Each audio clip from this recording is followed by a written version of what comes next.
दोस्तों स्वागत है हमारे एक और इस नए वीडियो में। इससे पहले जो मैंने क्लास 10 से संबंधित काफ़ी सवाल जो आपके यूट्यूब पर डाल दिए हैं, अगर आपने वो वीडियो नहीं देखी तो सबसे पहले जा कर के क्या करना है, आप लोगों को वो वीडियो देख लेना है। आज मैं जो एक महत्वपूर्ण चैप्टर लेके आया हूँ, जैसा कि आप देख सकते हो। कह रहा है कि व्रतों से संबंधित क्षेत्रफल, व्रत के जो क्षेत्रफल होते हैं कैसे निकाला जाता है, उसकी परिधि का फार्मूला क्या होता है। आपसे अगर ये कह दिया जाए कि त्रिज्यखंड क्या होता है, वो चीज़ जो सारी की सारी डिस्कस करने वाला हूँ। तो आइए दोस्तों स्टार्ट करते हैं बिना किसी समय को गवाए हुए।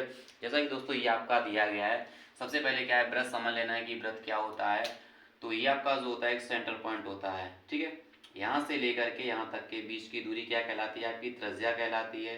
यानी कि जो ये जो आपको ये वाली जो है ना, इसको बोला जाता है परिधि, ठीक है। ये जो राउंड राउंड शेप नजर आ रहा है, इसको बोला जाता है परिधि बोला जाता है।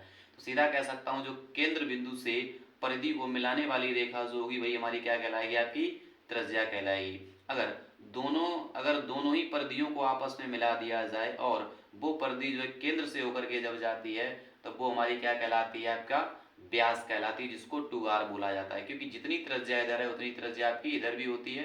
तो यहाँ पर जो है आर, एक आर ये दी गई है और एक आर ये दी गई है। टोटल जो आपकी दूरी हो जाती है उसको 2r बोला जाता है, और यही हमारा क्या कहलाता है, आपका व्यास कहलाता है। ठीक है, इसको मैंने पार्ट नंबर 1 दिया, इसको जो है मैंने पार्ट नंबर 2 दे दिया। क्यों दिया वही बताऊंगा अभी। फिर आपसे सवाल कैसे पूछता है, जैसे आपसे ये कह दिया जाए कि व्रत का क्षेत्रफल। व्रत का क्षेत्रफल का मतलब ये जो पार्ट दिया गया इस पूरे पार्ट का हमें बता देना है क्षेत्रफल। वो भी ये जो पार्ट है ना, इसका आंतरिक भाग का हमें क्षेत्रफल बता देना है। सीधी सी बात है, व्रत का क्षेत्रफल आपको पता है कि पाई आर स्क्वायर होता है, ठीक, पाई आर स्क्वायर होता है। उसके बाद अगला आपसे क्वेश्चन ये करेगा कि अर्धवृत्त का क्षेत्रफल बताइए।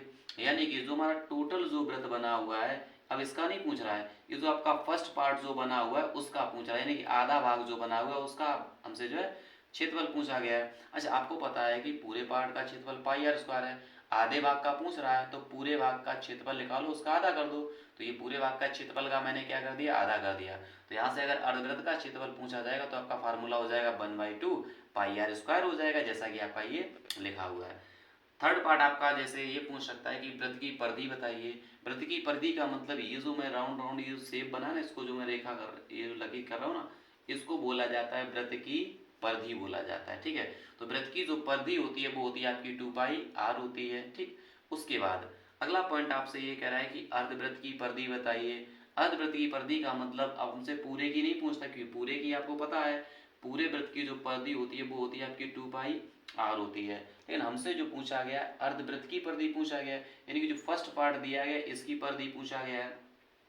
तो जो पूरे वृत्त की परिधि उसका सबसे पहले आधा कर दो, आधा कर दोगे तो आपका निकल के आ जाएगा पाई और आर निकल के आ जाएगा। ये आपका क्या है, अर्धवृत्त का अर्धवृत्त जो है, अर्धवृत्त की परिधि अभी नहीं निकली है। हमें क्या करना, उसमें ये जो आपको ये जो आपका जो व्यास दिया है इस व्यास को भी क्या करना होता है, उसमें इंक्लूड करना पड़ता है, तब जो हमारी अर्धवृत्त की परिधि निकल के आती है। तो इसको हमने क्या प्लस का 2r और इसमें जोड़ दिया है, ठीक है। देखो यहाँ से r जो है दोनों तरफ से कॉमन मिल रहा है तो आपको r कॉमन ले लेना है।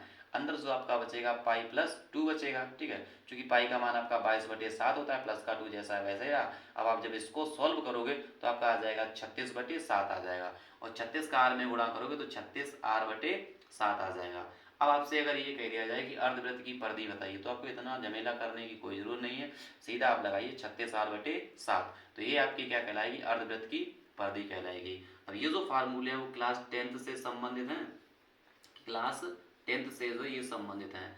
इसमें आपसे क्या पूछेगा, जैसे कि आपको एक वृत्त दे देगा, उसमें क्या होगा, आपको थीटा का मान दिया जाएगा, ठीक है। थीटा का मान जैसे हमने कहा 30 अंश दे दिया, ठीक है। और आपको क्या दिया जाएगा, आर का मान दिया जाएगा, जैसे मान लिया कुछ भी, जैसे हमने 3 सेंटीमीटर या 5 सेंटीमीटर कुछ भी दे सकता है, ठीक है। ये दो मान दिए जाएंगे। फिर आपसे ये कहेगा कि त्रिज्यखंड का क्षेत्रफल बताइए। मतलब इस टाइप से आपको क्या हो सकता है, वो आकृति बना के दे दे, या ऐसे ही पूछ सकता है कि त्रिज्यखंड का क्षेत्रफल बताइए। तो सीधी सी बात है, ये जो आपका पार्ट जो बना, इसको मैं फर्स्ट पार्ट दे रहा हूँ, इसको मैंने सेकेंड पार्ट दिया। तो आपका जो फर्स्ट पार्ट जो बना हुआ है इसको बोलते हैं त्रिज्यखंड बोलते हैं, ठीक है। और बी और सी के बीच की दूरी को क्या बोला जाता है, आपका लंबाई बोला जाता है। यानी कि लंबाई को एल से प्रदर्शित किया जाता है, इसलिए इसको एल नाम दिया गया है। अगर आपसे ये कह दिया जाए कि त्रिज्यखंड का क्षेत्रफल बताइए, त्रिज्यखंड का क्षेत्रफल का मतलब जो आपका पार्ट जो 1 दिया गया इसका अगर क्षेत्रफल पूछा जाए तो आपका फार्मूला हो जाएगा पाई आर स्क्वायर, थीटा बाई 360 अंश हो जाएगा, पहली कंडीशन। दूसरी कंडीशन में आपसे पूछेगा कि चाप की लंबाई बताइए, यानी कि यहाँ से लेकर के यहाँ तक वी और सी की जो बीच की दूरी है ना, या उसको के बीच की जो लंबाई है उसको अगर पूछ लिया जाए कि यहाँ से लेकर के यहाँ तक की लंबाई बताइए, तो वही हमने बोल लिया, इसको बोला जाता है चाप की लंबाई। तो चाप की लंबाई आपकी हो जाएगी पाई आर थीटा बाई 180 अंश हो जाएगा। ठीक है, ये तो आपका सेकेंड हो गया। कभी कभी क्या करेगा, जैसे कि आपको उसने क्या है एल का मान दे दिया और आपको आर का मान दे देगा। अब आपसे ये कहेगा कि क्षेत्रफल बताइए इसका। ठीक है, तो आप क्या करोगे, इसमें रखोगे, फिर उसके बाद आप क्या करोगे, इसमें रखोगे, फिर आप आर का मान लेके आओगे, तो काफ़ी टाइम लग जाएगा। तो सीधा उसके लिए फार्मूला हो जाएगा, जब एल एल यानी कि जब लंबाई दी जाए तब आपको क्या करना है, सीधा आपका फार्मूला लगा देना। जब लंबाई दी जाए और आपसे ये कह रहा है कि क्षेत्रफल ज्ञात करिए, त्रस्य खंड का क्षेत्रफल ज्ञात करिए, तब आपको फार्मूला लगाना है 1/2 एल इंटू आर। ठीक है, ये आपका जो है शॉर्ट फार्मूला हो जाएगा। ठीक है, और इससे जो है आपके संबंधित जो है मतलब काफ़ी बार सवाल भी पूछा गया और पूछा भी जाएगा इस बार, कि 2025 में जो आपका एग्जाम होगा ना क्लास 10 का, उसमें भी ऐसे सवाल जो भर भर के आते हैं। ठीक है दोस्तों, अब स्टार्ट करते हैं उससे संबंधित एक सवाल, क्योंकि अभी तक जो है मैंने जो है फार्मूलों को डिस्कस कर लिया है। अब मैंने जो है उन्हीं फार्मूलों से संबंधित एक सवाल लिया है, और जो सवाल जो काफ़ी इंटरेस्टेड भी होने लगा है। जैसे कि आपका ये दिया गया है, जैसे आप इधर देख सकते हो, इधर हमने एक चित्र बना लिया है और आपका जो सवाल है ये दिया गया है। उसमें ये कह रहा है कि सवाल में जो आपको प्रॉपर त्रिज्या दी जाएगी और जो आपको कोण दिया जाएगा। त्रिज्या आपकी सेंटीमीटर में हो, मीटर में आपको चेंज नहीं करना है, जैसा है वैसा ही रखना है।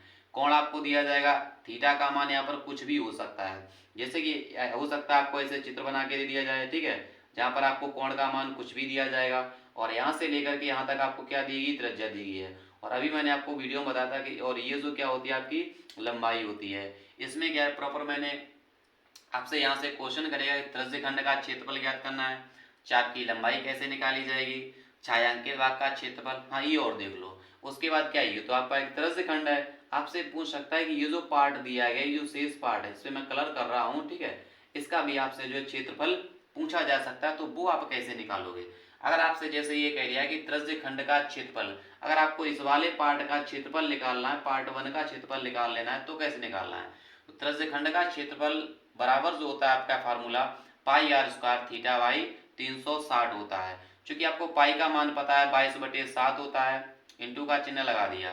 त्रिज्या आपको कितनी दी गई है, 4 आपको त्रिज्या दी गई है, तो 4 का क्या हो जाएगा, वर्ग हो जाएगा, इंटू का चिन्ह लगा दिया। थीटा का मान कितना दिया गया आपको, 30 डिग्री दिया गया, 30 रख दिया, अपान में जो आपका 360 होता है तो 360 आ जाएगा। जो मान कटे उसको सबसे पहले क्या काट लेना है। देखो जीरो से जीरो खत्म हो जाएगा, 3 से काटो कितनी बार जाएगा, ये जाएगा 12 बार, क्योंकि 3 एकम 3, 3 दूनी 6 हो जाएगा। ठीक है, चलो मतलब वहां नहीं काटो, यहाँ काट लेना। ठीक है, तो आपका जीरो से जीरो खत्म हो जाएगा। यहाँ पर क्या किया है, 22/7 जैसा था वैसा ही रखा, 4 का वर्ग खोलिया, कितना हो जाएगा आपका 16 हो जाएगा। ठीक है, इंटू का चिन्ह लगा दिया, 30 डिग्री था वैसा ही रहा, और यहाँ पर कितना हो जाएगा, अपान में 360 हो जाएगा। देखो ये वाला जीरो इस वाले जीरो को खत्म कर देगा, 3 से काट लो, 3 एकम 3, तो ये 3 एकम 3 जाएगा, 3 दूनी 6 हो जाएगा, नीचे आ गया 12। ठीक है, 12 और 16 जो है 4 से कट जाएगा, इसको काटोगे 4 चौका 16, यहाँ काटोगे 4 तिया 12, जो शेष बचा उसको हमने अगले पार्ट में लिख दिया है। जैसे 22/7 नहीं कट रहा था वैसा ही रखा, ऊपर वाले पार्ट में सिर्फ आपका 4 बचा है तो 4 लिख दिया, नीचे वाले पार्ट में आपका ये देखो 7 बचा हुआ है शेष, और ये कितना बचा, 3 बचा, तो 7 गुणे कितना हो जाएगा, 3 हो जाएगा। ठीक है, अब देखो दोनों के दोनों ही मान जो है गुणे के रूप में दिए गए हैं, और गुणे का ये रूल होता है कि ऊपर ऊपर का गुणा होता है, नीचे नीचे का गुणा होता है। तो 22 का गुणा 4 में करो कितना आ जाएगा, 22 चौका 88 हो जाएगा, और 7 का गुणा 3 में करोगे तो 7 कितना आ जाएगा, 21 आ जाएगा। ठीक है, ये तो आपका निकल के आ गया कि त्रिज्य खंड का क्षेत्रफल। त्रिज्य खंड का मतलब ये जो पार्ट दिया गया था इसका हमें क्षेत्रफल मिल गया है। उसके बाद अगला क्वेश्चन आपसे ये कह रहा है कि जो हमें चाप की लंबाई है ना वो कैसे निकालना है। तो हमने यहाँ पर लिखा है चाप की लंबाई, चाप की लंबाई एल बराबर होता है आपका formula pi R theta by 180 अंश होता है। ठीक है, चूंकि यहाँ पर पाई का मान आपको कितना दिया गया, 22/7। देखो कंडीशन ये होती है, अगर आपसे ये कह रहा है कि पाई का मान 3.14 रखना है तो आपको प्रॉपर 3.14 ही लेके चलना है। अगर आपसे सवाल में ये कह रहा है कि पाई का मान 22/7 लेके जाना है तो 22/7 लेके जाना है। अगर आपसे ये कह रहा है कि पाई का मान ही नहीं बता रहा है क्या लेना है क्या नहीं लेना है, तब आपको जो है 22/7 ही लेके चलना है। ठीक है, तो यहाँ पर जो पाई का मान आ जाएगा 22/7 आ जाएगा। चूंकि आर त्रिज्या कितनी दी गई हमारी, 4 दी गई, तो यहाँ पर कितना आ जाएगा, 4 आ जाएगा। थीटा का मान दिया गया था आपका 30 डिग्री दिया गया था, 30 रख दिया था, अपान में जो आपका 180 अंश दिया गया, जो दिया गया वैसा वैसा हमने जो मान यहाँ पे रख दिया। काट लो, जो कटे उसे काटो, 0 से 0 खत्म हो जाएगा। 3 से काटोगे ये कितनी बार जाएगा, 6 बार जाएगा। ठीक है, अभी देखो ये भी आपस में कट जाएगा, तो 2 से काटो, 2 दूनी 4, 2 3 6। ऊपर आपका जो बचा ये 22 शेष बचा, 22 लिख दिया, इंटू में 2 शेष बचा तो हमने 2 लिख दिया। यहाँ पर आपका 7 बचा और 3 बचा, तो 7 और 3 लिख दिया। चूंकि 22 ये लिखा है 22, 22 दूनी कितना होता है, 44 होता है, और 7 यहाँ कितना हो जाएगा, 21 हो जाएगा। ये जो आपकी निकल के आ गई वो क्या निकली, आपकी चाप की लंबाई निकल के आ गई है। तीसरी कंडीशन में आपसे ये कहेगा कि ये जो हमें शेष भाग दिया गया त्रिज्य खंड को अगर निकाल लिया जाए तो वृत्त में जो शेष भाग बचेगा उसका क्षेत्रफल क्या हो जाएगा। ठीक है, या तो आप इसको छायांकित, या तो वो छायांकित कर देगा, या आपसे ऐसे ही करेगा कि शेष भाग का हमें क्षेत्रफल बता देना है। ठीक है, तो हमने यहाँ पे लिख दिया छायांकित भाग का क्षेत्रफल। ठीक है, यानी कि ये जो हमारा त्रिज्य खंड था, त्रिज्य खंड को निकालने के बाद जो शेष पार्ट बचेगा उसका क्षेत्रफल बताना है। तो उसका क्षेत्रफल क्या हो जाएगा, आपको क्या करना है, टोटल वृत्त में से ये जो अपने पार्ट निकाला ना, इसको अगर निकाल दोगे तो आपका ये जो शेष पार्ट है इसका क्षेत्रफल बचेगा, वही कंडीशन कर लेना है। तो यहाँ से देखो मैंने लिखा है वृत्त का क्षेत्रफल माइनस टोटल वृत्त के क्षेत्रफल में से, यानी कि टोटल वृत्त के क्षेत्रफल में से अगर मैं ये त्रिज्य खंड का क्षेत्रफल निकाल लूं तो ये आपका जो पार्ट बचेगा इसी का तो क्षेत्रफल बचेगा कि नहीं बचेगा, तो वही आपको प्रोसेस करना है। तो यहाँ से लेगा वृत्त का क्षेत्रफल माइनस का ये जो त्रिज्य खंड है उसका क्षेत्रफल अगर आप निकाल दोगे तो शेष पार्ट बचेगा उसी का आपका क्षेत्रफल रह जाएगा। ठीक है, तो देखो चूंकि आपको पता है कि वृत्त का क्षेत्रफल आपका होता है पाई आर स्क्वायर होता है, माइनस का चिन्ह लगा दिया। त्रिज्य खंड का क्षेत्रफल ये लिखा आपका पाई आर स्क्वायर थीटा बाई, तो आपका हो जाएगा यहाँ पर पाई आर स्क्वायर थीटा बाई 360 हो जाएगा। उसके बाद जो भी कॉमन मिला हमने वो कॉमन लिया, तो यहाँ से देखो पाई आर यहाँ पर भी दिया गया, पाई आर स्क्वायर यहाँ पर भी दिया गया, तो दोनों से देखो पाई आर स्क्वायर कॉमन मिला तो हमने पाई आर स्क्वायर दोनों से कॉमन लिया, वो भी अंश से कॉमन लिया है।